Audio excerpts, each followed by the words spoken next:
विषय होगा उस पार्टी के लिए भी। बहुत शुक्रिया आपका विशेष पूरे मामले पर जानकारी देने के लिए। आप रहिएगा, कुछ और खबरों पर आगे डिटेल्स आपसे लेंगे।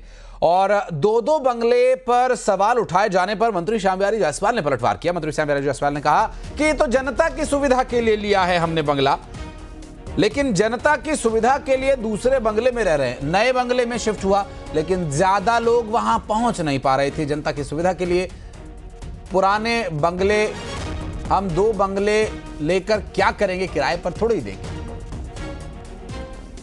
अलॉट हो गया है, लेकिन ये बताइए आप लोग अभी क्या मेरे पास वहाँ नए रायपुर पहुँचते?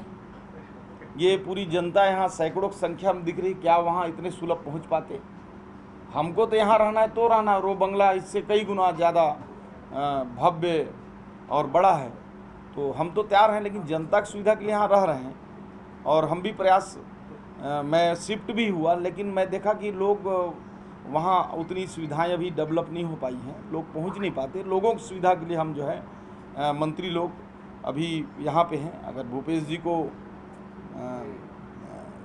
ये कहना है कि 2 रखे हैं, तो ये व्यवस्थाओं के तहत जनता के लिए है। हम लोग अब 2 बंगले लेके करेंगे क्या? ऐसा तो है नहीं कोई किराए में दे रखे हैं।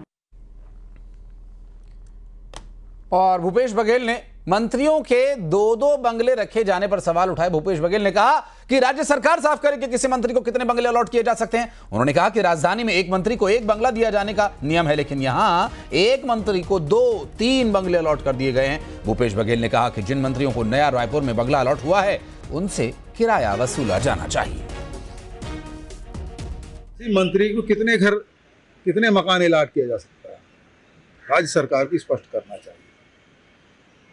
मेरे जानकारी के अनुसार से एक मंत्री को 1 ही मकान राजधानी में अलॉट होता है, और यहाँ 2-2, 3-3 बंगले अलॉट करके रखे हैं।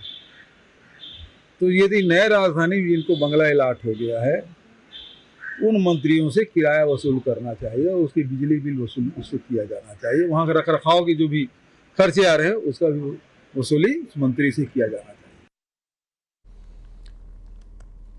और दंतेवाड़ा से खबर है।